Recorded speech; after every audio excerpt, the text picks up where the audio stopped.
Hello and welcome to Positively United. Today, Wednesday, the 18th of February 2026. And on today's video, I want to ask the question as to why exactly Julian Nagelsmann has become the hipsters' last great hope to stop Michael Carrick becoming the permanent coach at Manchester United. In fact, even if he is to be offered that role. Well, it's because I think all the alternatives have melted away. Look, let's take a step back. We know that amongst some of the YouTubers and social media influencers, they will literally have anybody from Michael Carrick as the next permanent head coach as Manchester United. I'll come to why I think that's the case towards the end of the video. But until then, let's consider what an unfortunate time those anybody but Carricks have been through and why it appears they've now alighted on Nagelsmann as their last great hope of blocking Michael Carrick's coronation to the permanent head coach's role. Now, I suppose I should start by saying where my position is, yet again, in case it's misunderstood or misconstrued by people. I don't believe Michael Carrick should be appointed the head coach of Manchester United anytime soon. As I've said, he needs to pass, in my opinion, 3 tests before he becomes the permanent head coach. And the 3 tests are, he needs to get Manchester United qualified for Europe. Europe, not the Champions League, Europe, because Europe was what was the ultimate goal for United at the beginning of the season. We would have been delighted with qualification for Europe, the Europa League meaning Europe, and I don't see why Carrick should be held to a higher standard. If he qualifies for Europe, that's one of the boxes ticked. The second would be, has he done it the United way? Has he done it by playing proper Manchester United football? And we all know what that means. Don't pretend you don't know. We know what it means.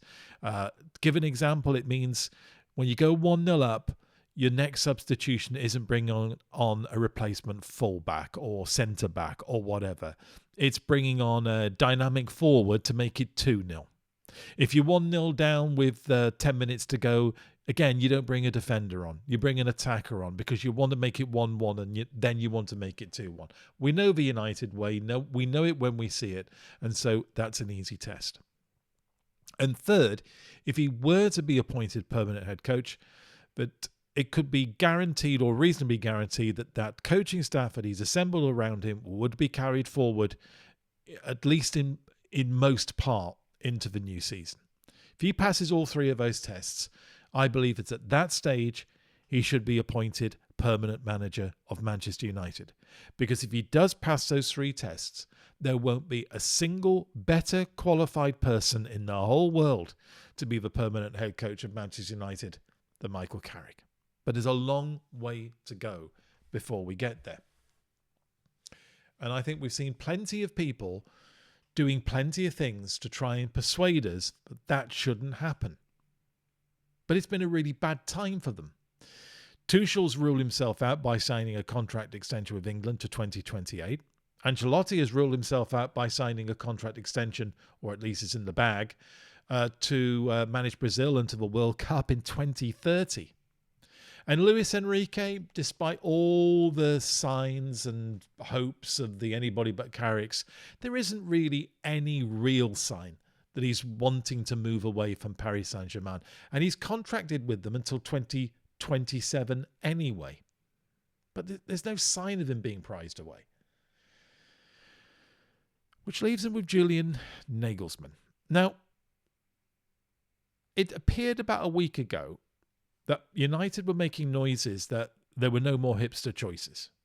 They tried the hipster route with Erik ten Hag and with Ruben Amorim, and it failed twice and they weren't going to go there again. But you know what? When needs must, the devil drives, doesn't it? And so the hipsters are out in force again. And over the last 2 or 3 days, there's loads of videos come out, lots of posts come out, extolling the virtues of Julian Nagelsmann. Well, let's be fair to Julian. Let's have a look at his credentials. Youngest ever coach in the Bundesliga, of course, at the age of 28. First team coach at Hoffenheim, then first team coach at RB Leipzig, And then, of course, head coach at Bayern Munich. It's all, pretty impressive. And now, of course, head coach of Germany. It all looks pretty impressive. And if you ask people to sort of go beyond that and beyond the sort of like headlines of a CV and outline his skills, you get this sort of thing. That he's an elite tactician with modern progressive football tactics. You'll hear, of course, as you do with nearly all German coaches, that he's in favour of this aggressive pressing style.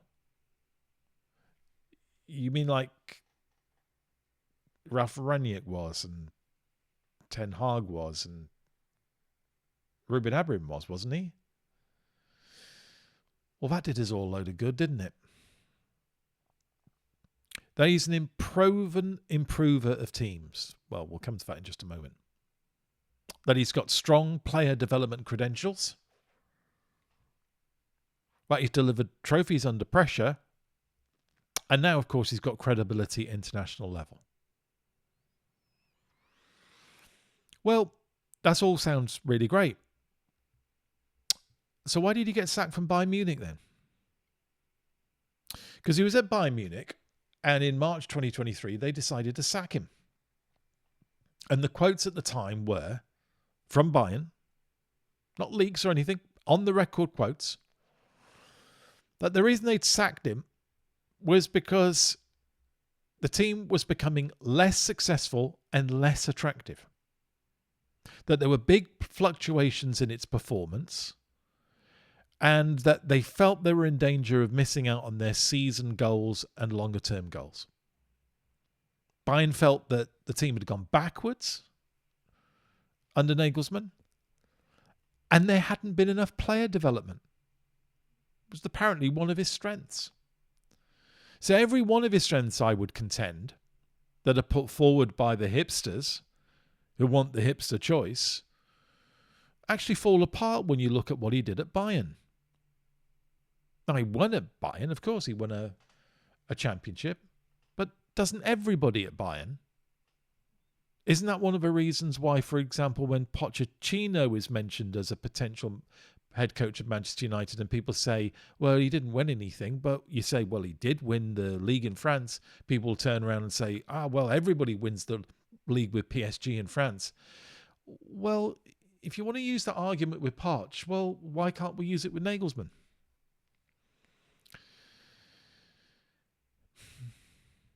I think the truth about it is that Nagelsmann, frankly, didn't come up to scratch at Bayern.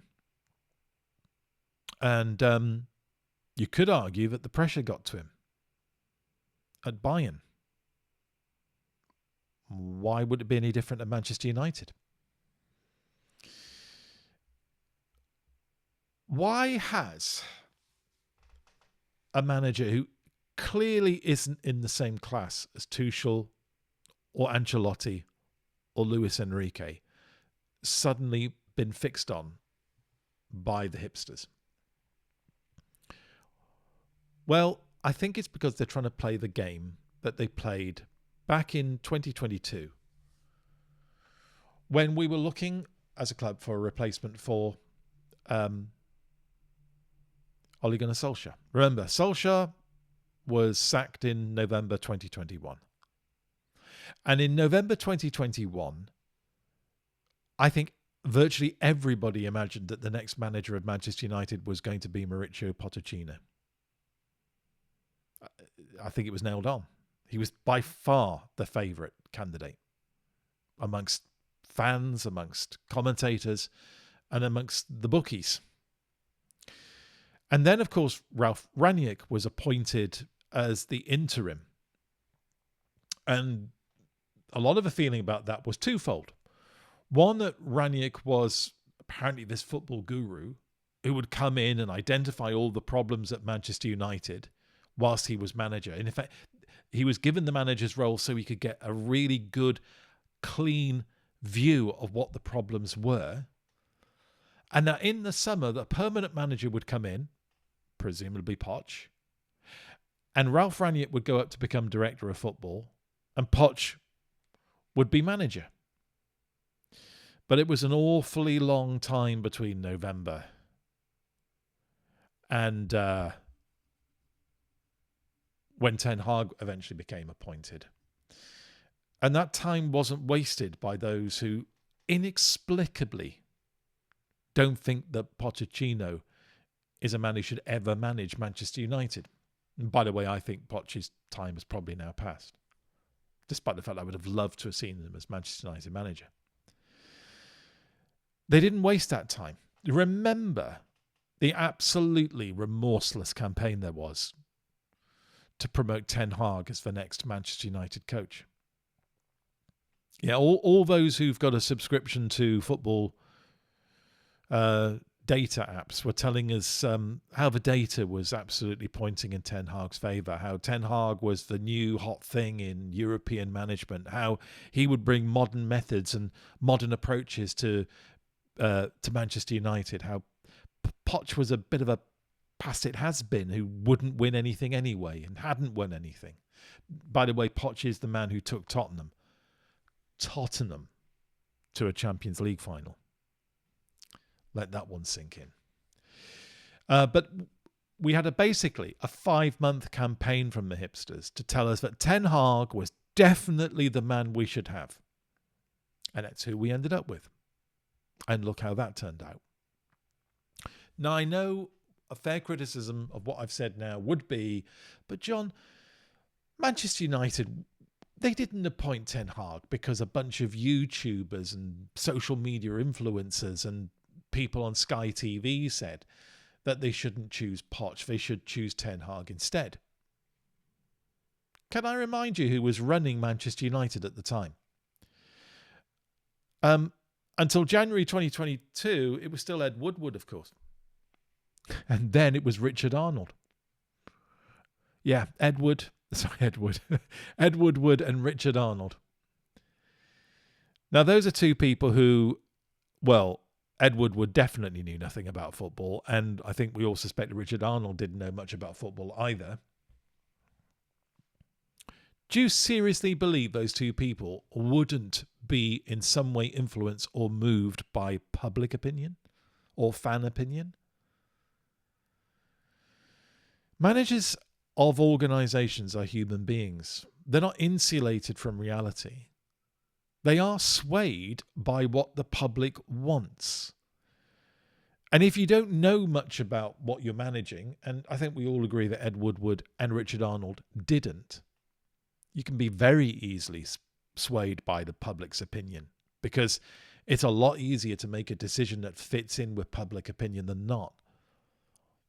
And by the time March and April of 2022 had rolled along, if you were looking in from the outside, you'd have thought that Manchester United fans were dead in favour of Ten Hag as being the next manager, because all the commentators were saying so.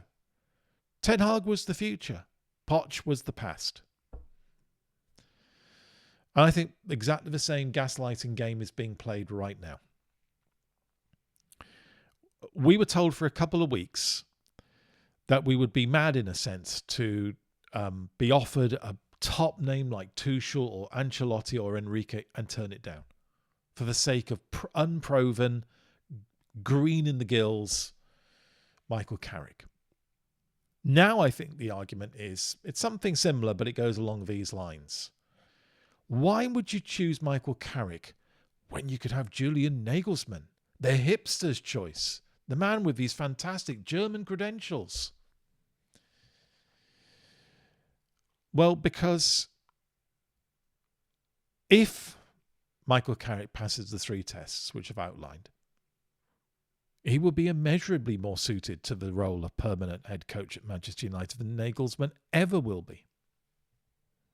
If we, at that time, choose Nagelsmann rather than Carrick, it will only be because he's a hipster's choice. There won't be any logic to it. No more than there was any logic to choosing Ten Hag or any logic to choosing Ruben Amorim. Those two were entirely hipster choices. They were choices driven by fashion. They weren't driven by logic. The problem that Michael Carrick has got, I'm going to come right to the point now, is that he's the dull choice. Yeah, he's boring. Now, this might sound a mean thing to say, and I don't necessarily mean it about him as a personality, although it has to be admitted. He's hardly a man to set a press conference alight.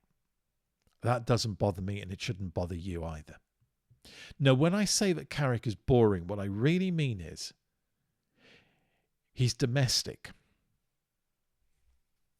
You'd think that being a Manchester United legend, which, by the way, he is,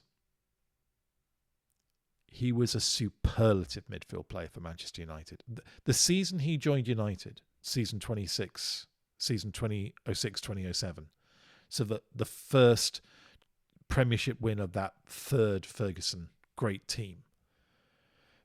That midfield partnership of him and Scholes, one of the best I've ever seen at Manchester United. I thought they were spectacular that season. He was brilliant. He had a dodgy patch afterwards for a bit. But that season, he was magnificent with Scholes. He is a Manchester United legend. You'd think it was a positive advantage. It's not. It's a disadvantage. It was a disadvantage for Solskjaer, and it's a disadvantage for Carrick. Because familiarity in the world of British football, for whatever reason, breeds contempt. Carrick is seen by very many YouTubers and social media influencers as a dull, boring British choice. He doesn't come across as glamorous and as hipster as a Nagelsmann. Nagelsmann is the shiny new toy in the window. Carrick is the dull one. And he suffers as a consequence. And I guess we'll have to put up with this nonsense between now and the end of the season, or until Nagelsmann rules himself out of the running. Remember, Nagelsmann himself is signed up to the German FA to 2028, the next Euros.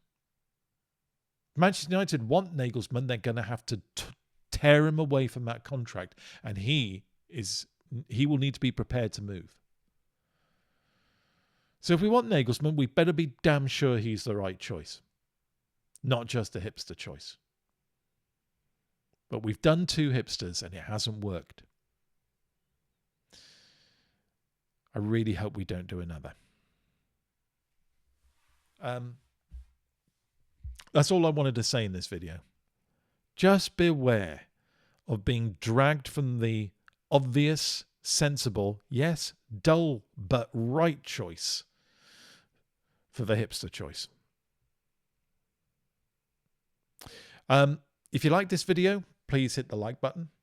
If you like what I do on this channel and the approach that I take, please subscribe. If you think you've got a friend who might enjoy the channel too, let them know about it and persuade them to subscribe as well. Hit the bell. That will let you know when the next video has been released. Follow me on X. Follow the channel on X. The link is in the description. I'll let you know on X when a new video has just been released too. And I post increasingly on X quite a few times a day now. So if you want to know what I'm thinking and get perhaps a little sneak preview as to what's going to be in the video that evening, follow me on X. If you want to save me from the crap technology that I'm using on this channel, some of you may have noticed yesterday the slightly jittery video that I released. Well, I've got a Ko-fi account. It's a coffee account, isn't it? Yeah. The link is in the description. If you want to make a donation, that would help me improve the tech of this channel, the graphics that I use, and perhaps to promote the channel a little bit more than I do. I don't promote it at all at the moment. Any donations would be gratefully received. But until tomorrow, and the next time we meet, remember to always be positively united. And don't be afraid of the boring choice, because it probably is the best one.